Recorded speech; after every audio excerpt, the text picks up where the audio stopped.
j'entendis le troisième être vivant. Ah, c'est qui le troisième être vivant? Apocalypse chapitre 4, verset 7, pour répondre à cette question. Le premier être vivant est semblable à un lion. Et le second être vivant, dit la Bible, est semblable à un veau. Le troisième être vivant, la Bible dit qu'il a la face d'un homme. Ah, donc ça veut dire que c'est un homme. Donc à l'ouverture du troisième sceau, l'être vivant qui intervient, la Bible dit que c'est un homme. Mais la question est de savoir pourquoi un homme à l'ouverture du troisième sceau. Bien-aimé, écoute-moi très bien. L'homme est doté d'intelligence et de sagesse. L'homme a la capacité de reconnaître et faire la différence entre le bien et le mal.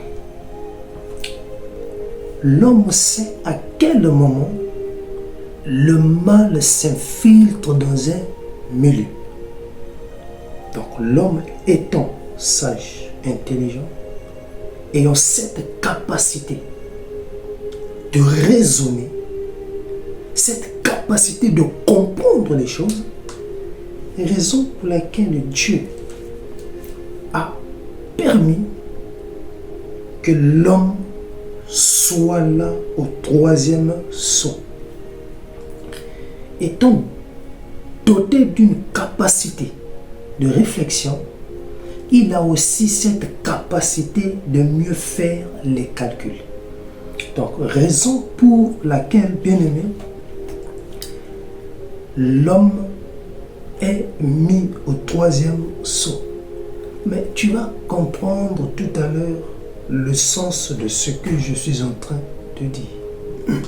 Donc, l'homme en lui, Dieu lui donne aussi un discernement. Il sait discerner les choses dans son milieu. Pourquoi Dieu a doté au troisième sceau l'homme, afin que l'homme puisse voir de ses propres yeux comment le mal s'infiltre dans le milieu. Étant sage et intelligent, lorsqu'il observe de ses yeux et le discernement que Dieu met en lui, il comprendra déjà que l'Église est malade. Ça ne va plus. Que faire? Deux choses. Soit quitter l'Église, ou soit lutter, enseigner, afin que la lumière qui est sur lui puisse se répandre sur ceux qui sont dans les ténèbres.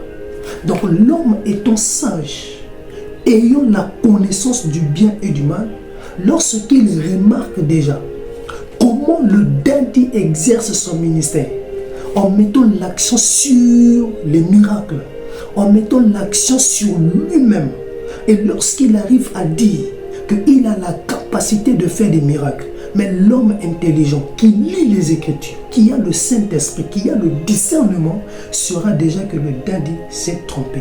Donc que faire? Il faut sortir de cette église. Voilà pourquoi Dieu a donné à cette église du troisième sceau un être vivant semblable à un homme. Parce que l'homme, lui, il sait observer, il sait raisonner, réfléchir, et il a la capacité de prendre des décisions. Et là, il pourra décider de sortir de cette église, ou soit de dire à ce faux prophète de quitter l'église. Voilà pourquoi Dieu, pour son amour, pour son église, a doté le troisième être vivant à l'église.